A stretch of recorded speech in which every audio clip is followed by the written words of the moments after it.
good people. Welcome back. I am Dr. Vernita Glenn White. I go by Dr. V, and I'm a strategic transformational coach and consultant. And welcome to day 4 of VLOGmas. Yes, this is VLOGmas entrepreneur style. And I'm saying this so people don't get confused, because I know VLOGmas is like you're supposed to be out there vlogging, out there showing you what we do day to day, or throughout the week or whatever. But this is a new approach to VLOGmas, and I want it to be somewhat entertaining, but also for information, and as you prepare for the holidays and the next season of your life. So hopefully I'm giving you some tips, tools, and strategies to help you think, rethink, and then take action. Remember, we are in the middle of a giveaway. And the giveaway, one of the days during VLOGmas, I think it's like not the very last, but I think maybe it's the last day, but we have a lot of time to prepare for the giveaway. And there's very simple. What do you have to do to enter the giveaway? 1, subscribe to my channel. Yes, hit the button down below, and go ahead and hit the notification button if you so choose to, so you can be notified when the next VLOGmas or any other video pops up. The second thing you need to do is to like the video. Very simple. Like it. That's it. Just like it. Push the button. It's free. And then the third thing, which may take a little more effort, is to comment down below. And your comment should be something that's a takeaway from any of the videos. And it can be your thoughts, something that I said, or something that you want to share that resonated with you, or that's aligned to the video, because this is a community where we share and learn together. So you have to do that for all of the videos. So if this is your first day, go back and rewatch those and make a comment and keep it moving, right? And you'll be entered. Very simple. So just to recap: 1, subscribe to my channel. 2, like the video. That means you have to like all of them within the VLOGmas series. And then 3, make sure you comment on all of them. Now, they don't have to be these deep paragraphs or anything like that. Few little words, something that's a takeaway, and it can be powerful in 3 words or more if you choose. So that's what we're doing for the giveaway. So let's get into day 4 of VLOGmas.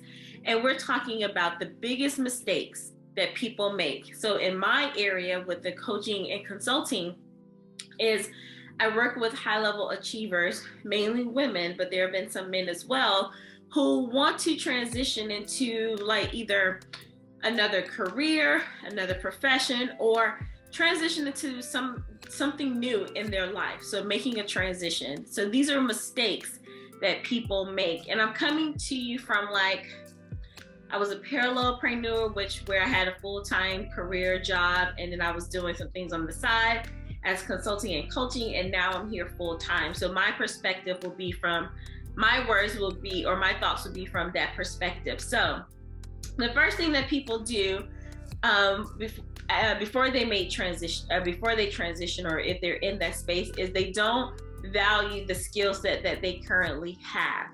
So all of those years, especially my people who are like me, traditionally educated, or you may have gone to get some different certificates, or I'll stick with traditionally educated. College, master's degrees. Some bachelor's degrees are very in-depth, but really your master's level, your specialist level, if you chose to do that, your doctoral degrees, whether it's PhD or EDD, or some form of terminal degree, professional degree, medical school, doctor, chiropractor, law, anything like that. So when it's time to transition and you want to do something new, it's like you forget about all of those trainings, the time, money, and energy that you spent honing in those skills. And even though, let's say, for example, like I'm a mathematics person, 2.5 of my degrees are in mathematics. And let's say that I've been working with women in their personal growth and transformational work, and then helping them to rediscover who they are and their voice. I could say, man, I need to just get rid of all that stuff I knew about mathematics, right? But then that's not true. What I learned in that skill set was to understand how to critically think, how to problem solve, how to look at strategies and different approaches to situations, and how to get results, right?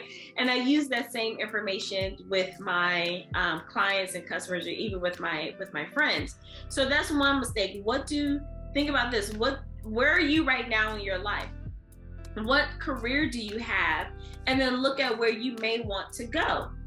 And then think, what skills do I have now that I could easily transfer over? So the first part may take some work. Like, you may need to sit down and really, this is what I would suggest. Go and just Google your job description. Remember those, what you had to do when you made your CV or your resume? You looked at the job description. Go back to that and look at the things that they were asking, for that person to do in that role. I'm pretty sure you didn't give it a second thought, because a lot of times our careers are like second nature to us, right? We don't realize, and that's why I wrote my book, Embracing Grit for Greatness. We don't realize the grit that it took, or we don't give it credit. We just like get over it and keep it moving, but we don't look at all the things that took place for us to get to the level that we are, and how valuable that skill set can be. So that's the mistake number one, that people who want to start transitioning, whether it's a different career or doing something else in their lives, they don't look at their current skill set. All right. So I invite you to go do that. Look at those skills that the job asks for you and see if they're transferable. And I'm pretty sure they are. The second mistake that people make, especially my high achievers, my career focused people, the second mistake that they make when they want to transition into something else is they don't continue to sharpen the natural talent and skills that they were born with. We all have a preset of skills like downloaded in us from birth. We come equipped, believe it or not, with everything that we want to do in life. And then we do go and get more training and development, but that's for like a career. That's your professional side. That's what we do that for a job or a career.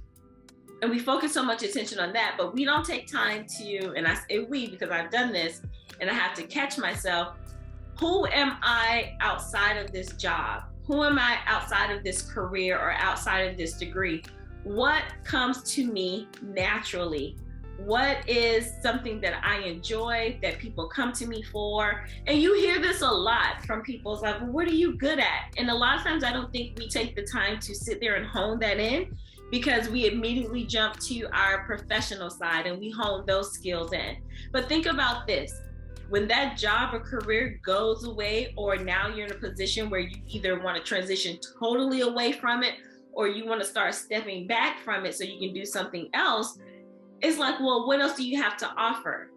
And I work with people who are confused. And I was like that, like, well, who am I outside of not teaching mathematics or anything like that? And it's like, are you serious? You are a whole person before you obtain that skill set, right? So that's another mistake. And if you're doing that, stop that right now. Don't go into 2022 without looking at what you were born with, essentially, and start sharpening those skills. I can draw, believe it or not. I don't share that. I don't say that I'm an artist or anything like that. But I know I used to draw all the time. Like, I can literally look at something and draw the picture with very good detail. But guess what? I didn't sharpen that skill because I wanted to go learn about engineering and coding and all of that. And I spent a lot of time doing that. And then when I went to college and I dropped out of that, I was like, well, let me just focus on just the math part of that. And then it spiraled into other things, and I never really got back to drawing. Can I still draw? I do believe that's a skill set that I was born with, to visually see and recreate. But now I got to dust that off and work on it. But imagine had I been doing that along the way, who knows what I could be creating, right? And not saying that I don't think I was ever supposed to be like this world renowned artist. I have no desire to do that. but who knows what I may have to use that skill set for, right? I do have a creative side, and sometimes everything is not meant to be monetized, but it could be a hobby. And while I was going through my doctoral program and being stressed out and having anxiety, I should have been drawing probably, and seeing what came out of that, just to, and who knows if I was drawing, those drawings could have blessed someone else. I don't know. But I said all that to say is, what skills or gifts or natural talents you have that you can keep sharpening and honing in, so you don't, I don't want to say waste time, but spend so much time focusing on a profession or the professional skill set when they could literally go away tomorrow. So number 3, the biggest mistake. This has been a short one, but I think these are huge mistakes, and they came from lessons learned. So the third mistake that people make when they want to transition either fully away from a job or step back and amplify or enhance something else is they don't build an audience or a network outside of their professional space. And I believe community, and I'm gonna include community in that as well. I know for me, I focus so much on my professional side, like my professional organizations, my educator friends, my professor friends, people who were in like the textbook industry and things like that. I knew those people, and that was all well and good, but I didn't build them up like a community, right? So I talked and interacted with them, but I didn't have a place to where I was engaging with them. I wasn't in any Facebook groups with them, and Facebook wasn't around, but things weren't as big like it is now, or at least I didn't think they were. They probably were, but that's a whole nother story. But I didn't build that for myself. On the personal side, same thing. I didn't fully engage with my friends or my community, especially when I was so focused on finishing my doctoral degree and becoming a college professor and building that. I didn't focus on building and nurturing that community. So when it was time for me to make a transition, it was like, well, who am I talking to? Who's gonna listen to me? Now I had connections and I could reach out to people, but I didn't have a base of people to support me in any of my ventures. So not saying that people weren't supportive, but it's like they were all scattered. It wasn't a set community. So now I'm working on building that and rebuilding, or not even rebuilding, but bringing people all into like buckets, right? People who want to know about my coaching and consulting, people who want to know about my e-commerce and life, and just, people that want to know about my impact in the community, talking to people like that. And so I'm gonna say the same thing for you. You may not want to be on social media. You may not want to have an email list or anything like that. But I'm going to say, if you are transitioning, trying to leave your career and you want to start your own business, you need to start building a list now. Email list, Facebook community, something now. If you want to expand your hobby or sharpen up a skill set, you need to go build that community now. So when it's time for you to debut to the world in whatever form you want to be to show your skill set, you won't be talking to crickets. Now, and that's either if you want to monetize or not. So this isn't just about money, but if you want to build a business on that side, then yes, you need people to market to. If you want to share your work and your drawings or your voice or whatever you want to share to a community to get feedback and just to share, you need to build that up as well. So there's no getting away from not building an audience and not having a connection. Do not make that mistake. So here's the thing. If you're building that now and you're just doing it for fun, like one of my business coaches, she was just on YouTube as a beauty blogger just for fun. Yes, she got sponsored deals, but she was just still having fun doing her thing. And then when she realized that she could be a business coach, helping people build businesses as influencers, she already had an audience to talk to. Now, they all didn't pivot from beauty to business with her, but it was a large enough group to say it was a couple of hundred she had a couple thousands of people, but she had a couple of hundred to start with for them to say, you know what, we like to hear that from you. And then from that, she was able to grow even bigger. So imagine if she would have never started that and she was just talking to makeup and stuff with her friends. Then someone said, hey, can you help with business or blah, blah, blah, whatever. Then she shows up, hey, now I'm a business coach. And people are like, what? And she has to build that work up. That was a mistake that I've done, that I did, and I'm recovering from. Like, even when I was consulting and speaking in all of these places, going to all of these schools and being at these professional conferences, do you know how large my consulting email list could have been? Yeah. And now I'm like, oh yeah, I want to be this kind of like influencer, or be out there, be this digital entrepreneur. And now it's like, well, where are the people? You know? And I have to start going to find out where they are now, especially online, because we weren't going out as much, especially during the panorama. So yeah, start now. Whether you want to build a business now or not, or just have a community, start now building your own, so that you can become the thought leader in whatever community that you decide to build. So those are my 3 mistakes that I want to share, that people who want to do some kind of life transition that's beyond their position, degrees, or titles, those are the mistakes that they make. Again, focusing too much on their professional side, not focusing on the natural skill sets that they have, and then not building a community, because you never know when you're going to need that community, but it's always good to build and provide value to them. So then when it is time for you to make an offer, whether it's for free or for fee, you have someone to talk to. All right. So that's all I have for you today. Thank you so much for joining me and listening and learning with me. Don't forget to do all the things to join the giveaway, or to be entered into the giveaway. We still have a lot of time to go. And if you want to connect with me even more, there are a few things that you can do. One, sign up for my free life class and join the Vibe Tribe.